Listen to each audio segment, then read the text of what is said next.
Então, só trazendo um conteúdo do COSO, né? Eu tinha falado que o COSO aqui, ó, ele tem ele tem aqui, ó, as dimensões estratégica, operacional, comunicação e conformidade, né? E os níveis, ó, ele vai do nível de organização como um todo até lá embaixo, na unidade do negócio, na divisão, né? E ele tem essas etapas aqui que vocês vão ver que se parecem com as etapas da ISO, né?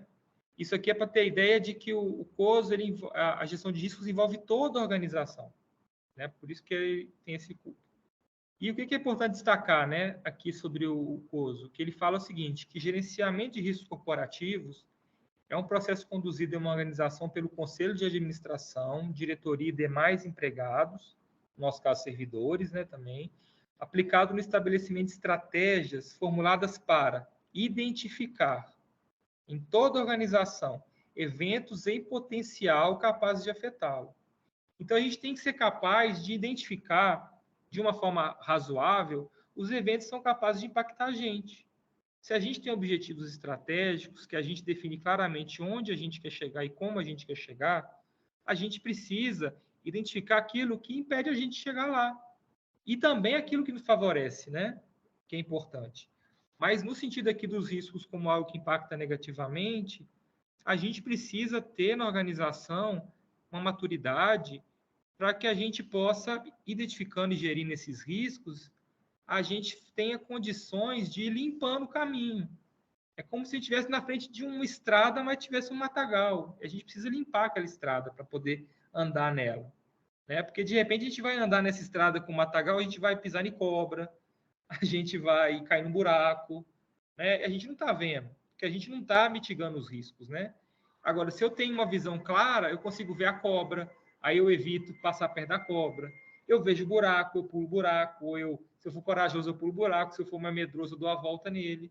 Então, isso aqui, ó, já são exemplos de resposta a riscos que a gente pode ter. Então, esses eventos que são capazes de afetá-la, né, a gente deve ser capaz de identificá-los, administrar esses riscos, né, de modo a mantê-los compatíveis com o quê? Com o apetite a risco da organização. Então, apetite a risco é o quê? É a quantidade de risco que eu estou disposto a assumir. A gente vai ver isso lá na frente, mas a gente estabelece o apetite a risco.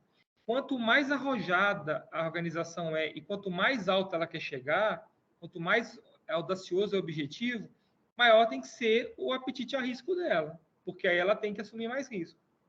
Então, se eu tenho uma empresa de TI, ou eu quero fazer um projeto de TI, que ele seja disruptivo, que ele traga uma melhoria muito profunda, que ele traga uma mudança muito grande, algumas vezes eu posso ter que assumir riscos para poder alcançar ele.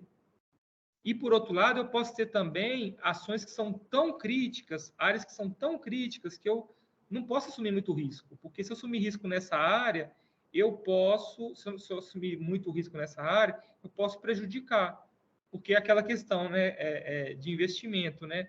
Quanto maior quanto mais você quer ganhar, mais você está arriscado a perder, né? Então, tem essa questão que tem que ficar claro.